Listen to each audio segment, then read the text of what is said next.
नमस्कार, मैं कमलेश कबीर आपका एक बार फिर स्वागत करता हूं इस नए एपिसोड में। आज के इस एपिसोड में हम बात करेंगे संसद से लेकर चुनाव आयोग तक आज जिस तरीके से हंगामा हुआ, और ये पहले से तय था क्योंकि सुबह के वीडियो में हमने इसकी बात भी की थी, चर्चा भी की थी। अब अगर हम इसके डेप्थ में जाते हैं तब बहुत सारी ऐसी चीजें निकल कर आती है जो विपक्ष को शक के घेरे में खड़ा कर देती है। अब चूंकि आरोप जो है वो राजनीतिक फायदे के लिए है, तो फिर इसमें जो है वो हम प्रो बीजेपी या प्रो कांग्रेस या फिर वामपंथी पत्रकार, गोदी मीडिया, हम तमाम तरीके की बातें जो है वो इसमें कर सकते हैं। लेकिन अगर हमें समझना है तो फिर कुछ ऐसे मुद्दे हैं जिन पे हमें बात करना जरूरी हो जाता है। अब आप सोचकर देखिए, मामला चुनाव आयोग का था।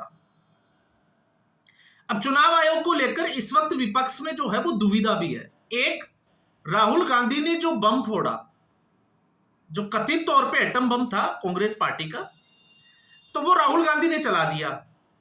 अब ये राहुल गांधी के पास आखिरी ब्रह्मास्त्र था। उसके चलने के बाद राहुल गांधी ने जिस तरीके से चुनाव आयोग को कटघरे में खड़ा किया, आरोप लगा दिए। और आरोप क्या थे कि एक व्यक्ति के चार अलग जगह पे जो है वो वोटर आईडी है। एक सगुल रानी ने जो है वो 2 जगह पर वोट दिया, और इसी तरीके से कुछ एक ही एड्रेस के ऊपर बहुत सारे लोगों का जो है वो पता था। तो ऐसे करके चुनाव आयोग के ऊपर हमला बोला गया और उसमें यह कहा गया कि वहां पर चोरी हुई है।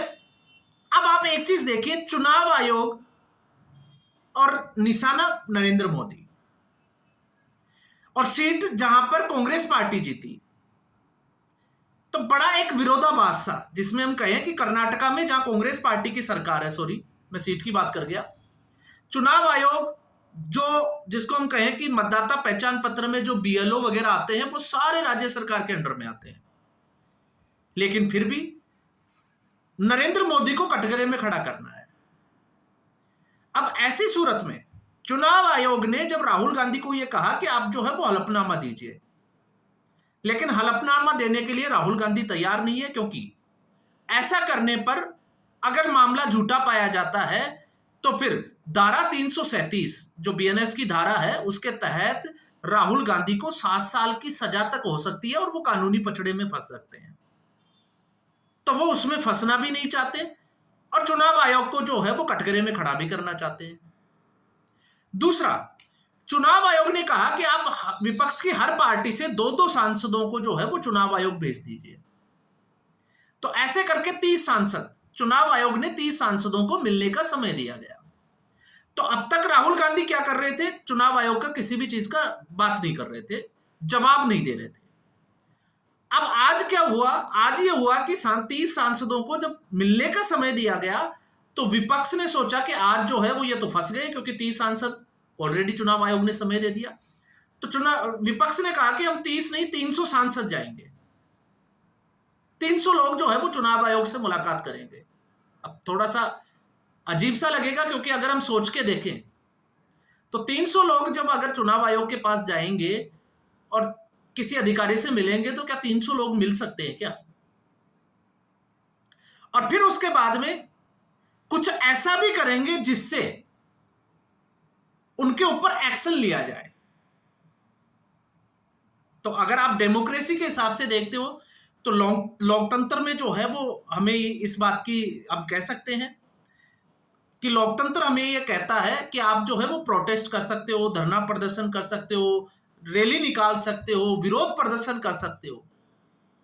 तो विपक्ष ने जो किया वो ठीक है, क्योंकि लोकतंत्र में ऐसा चलता है। तो फिर पुलिस ने भी तो वही किया जो उसको करना चाहिए, तो फिर पुलिस कैसे गलत हो गई? तो पुलिस ने राहुल गांधी सहित, क्योंकि अखिलेश यादव बैरिकेड कूदने की कोशिश कर रहे थे, अरेस्ट कर लिया। तो पुलिस भी अपनी जगह जो है वो बिल्कुल सही है। लेकिन सवाल यह है कि राहुल गांधी जो चाहते हैं वो बिहार में एक्सरसाइज कंप्लीट हुई है, बिहार में वही चीजें चुनाव आयोग कर रहा है। तो फिर बिहार में एसआईआर का विरोध क्यों? क्योंकि आज जो रैली निकाली गई संसद से चुनाव आयोग तक, वो एसआईआर का विरोध था। तो एसआईआर इसीलिए तो किया जा रहा है, और 65 लाख लोगों के जिनके नाम कटे हैं, तो चुनाव आयोग ने यही तो कहा है कि इसमें जो है वो 22 लाख मृतक है, 7 लाख के आसपास जिनका 2 जगह पे वोटर आईडी है, कुछ लोग माइग्रेंट कर गए। तो चुनाव आयोग भी तो वही कह रहा है। तो फिर एक ही चीज है कि हम मानेंगे ही नहीं चुनाव आयोग कुछ भी कहे। तो फिर ये विरोधाभास क्यों है? इस विरोधाभास को समझना है तो पहले, जब मैं ये कहता हूं कि राहुल गांधी का ब्रह्मास्त्र था, आखिरी हथियार था, जो राहुल गांधी ने अपने तर्कस से निकाल दिया। कैसे? क्योंकि राहुल गांधी और विपक्ष को यह पता है कि नरेंद्र मोदी सत्ता से जाने वाला नहीं है।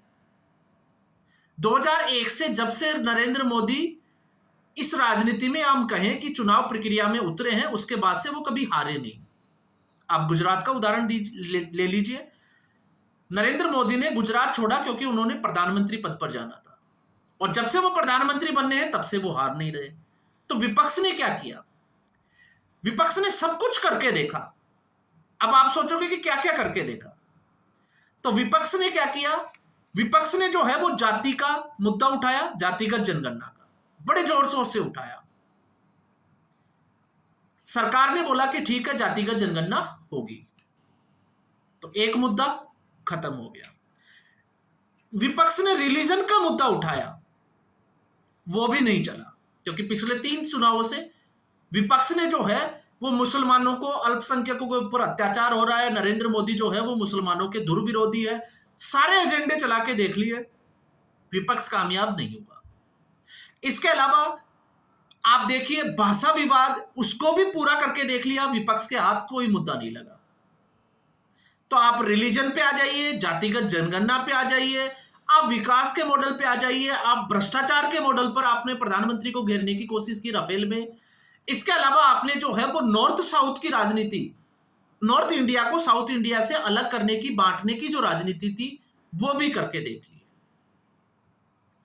आपने हिंदुओं को, हिंदू धर्म को, सनातन को कुष्ट कह दिया, आपने वो भी करके देख लिया।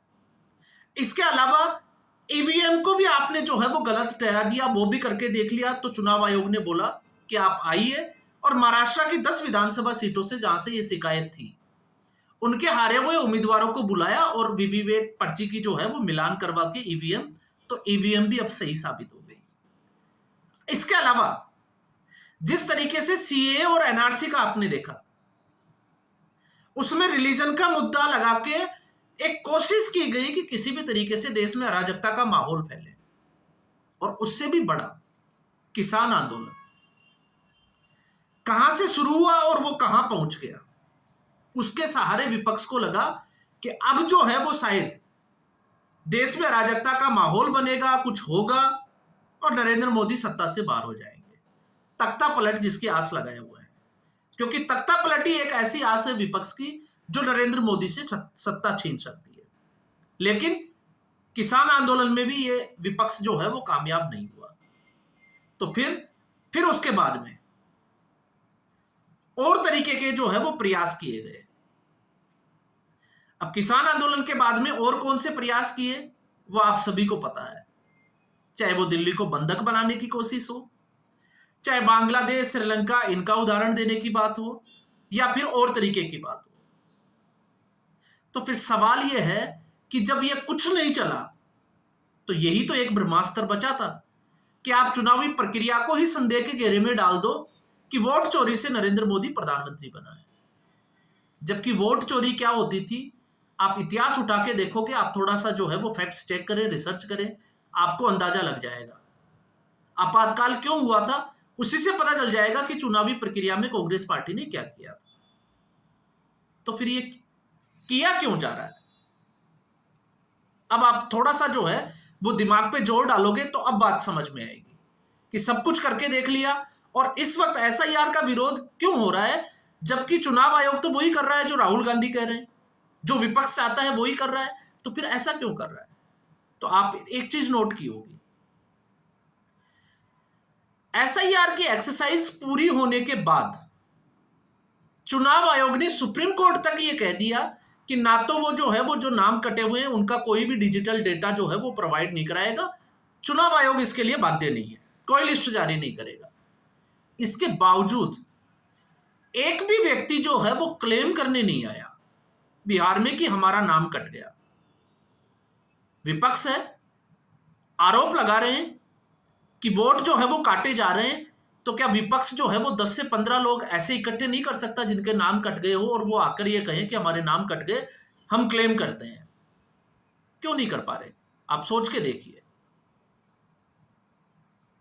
और अगर ऐसा करते हैं, क्योंकि एसआईआर में 2003 जो आखिरी एसआईआर हुआ था उसके बाद से जो लोगों का मतदाता सूची में नाम जोड़ा गया है उनसे ही तो आइडेंटिफिकेशन मांगी जा रही है, उन्हीं से तो दस्तावेज मांगे जा रहे हैं कि आप सबूत दिखाइए। और जब जहां दस्तावेजों की बात है तो इन लोगों को पता है कि जिनके नाम कटे हैं वो क्लेम करेंगे तो वो पकड़ में आ जाएंगे कि वो बांग्लादेश से है या उनका ताल्लुक जो है वो कहां से है। और सबको पता है कि इस वक्त रोहिंग्याओं को लेकर भारत में स्थिति क्या बनी हुई है। जिस प्रकार से सरकार जो है वो डिटेंशन सेंटर में इनको डाल रही है, डिटेंशन सेंटर में, और फिर उसके बाद में डिपोर्ट करने की प्रक्रिया में भी तेजी आई है। तो अगर ऐसा करते हैं तो ये लोग जो है वो फंस जाते हैं। तो डर जो है वो आइडेंटिटी का है कि अगर कोई क्लेम करेगा, किसी व्यक्ति को सामने लाया जाएगा तो उससे दस्तावेज मांगे जाएंगे, और जब दस्तावेज मांगे जाएंगे तो उसकी सच्चाई सामने आ जाएगी और आइडेंटिटी क्लियर हो जाएगी कि वो कहां से है, और फिर विपक्ष की पोल भी खुल जाएगी। तो ये लोग आप देखिए, वरना अगर 65 लाख लोगों का अगर डेटा नहीं है, या वो जो जिसको हम कहें कि मतदाता सूची से उनका नाम कट गया है और इस देश में बवाल ना हो, लोग सड़कों पे नहीं उतरे। कितने लोग सड़कों पे उतरे? बिहार में एसआईआर का विरोध हुआ, आज भी एसआईआर का विरोध हुआ। आपने देखा जिस तरीके से सीए और एनआरसी था, उस वक्त भी ज्यादा लोग जो है वो पब्लिक सड़कों पर थी, चाहे वो मामला उससे जुड़ा हुआ नहीं था, अराजकता फैलाने का ही था, लेकिन फिर भी लोग सड़कों पर थे। लेकिन एसआईआर के विरोध में लोग सड़कों पर क्यों नहीं है? सिर्फ पार्टी के लोग ही सड़कों पे क्यों हैं? कांग्रेस और आरजेडी के जो कार्यकर्ता थे वो तो सड़कों पर है, लेकिन आम जनता सड़कों पर नहीं है। क्यों? क्योंकि जिनके नाम जुड़े हुए हैं, जिनका मतदाता सूची में एक ही जगह नाम है, जिनके पास दस्तावेज है, वो आश्वस्त है, वो सामने आकर विरोध कर नहीं सकते, क्योंकि उनको उससे कोई तकलीफ नहीं है। और जिनके नाम हट गए वो इसलिए सामने नहीं आ रहे क्योंकि अगर दस्तावेज मांगेंगे और उनके पास दस्तावेज नहीं है तो उनकी जो रोहिंग्या या जो भी है आइडेंटिटी वो उनके सामने आ जाएगी, तो वो पर्दे के पीछे बैठे हैं। तो इसलिए विपक्ष जो है वो उसको समझ ही नहीं आ रहा कि विपक्ष करे क्या। तो इसलिए मैंने कहा कि विपक्ष की समस्याएं इस वक्त बहुत बड़ी है, और हो सकता है ये जो चाल राहुल गांधी की है, शॉर्ट टर्म के लिए हमें लगेगा कि ये जो है वो कामयाब होते हुए दिखाई दे रहे, जो माहौल बनाने की कोशिश की जा रही है वो माहौल बनाने में, लेकिन लॉन्ग टर्म में अगर हम देखेंगे तो हो सकता है ये राहुल गांधी और कांग्रेस पार्टी के लिए इससे भी बड़ी समस्या खड़ी कर दे। क्योंकि इससे पहले कांग्रेस पार्टी ने सारे जतन करके देख लिए जिनकी मैंने अभी बातें की, इसके अलावा नरेंद्र मोदी को पर्सनली टारगेट करके भी, आरएसएस को टारगेट किया, हिंदू आतंकवाद की थ्योरी गढ़कर भी देख ली, लेकिन फिर भी कांग्रेस पार्टी कामयाब नहीं हुई। तो यह आखिरी ब्रह्मास्त्र था, और इस ब्रह्मास्त्र में भी लगता है कि यह ज्यादा समय तक जो है वो टिकने वाला नहीं है। इसलिए चुनाव आयोग के पास भी नहीं जाना है, चुनाव आयोग को कटघरे में भी खड़ा करना है, लेकिन मनमानी करनी है।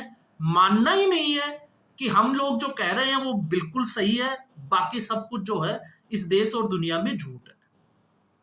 तो अब शायद आपको समझ में आया होगा कि खेल कैसे चल रहा है। तो आज के एपिसोड में बस इतना ही। उम्मीद करूंगा वीडियो एपिसोड आपको पसंद आया होगा। वीडियो को लाइक करें, शेयर करें, चैनल जरूर सब्सक्राइब करें। धन्यवाद।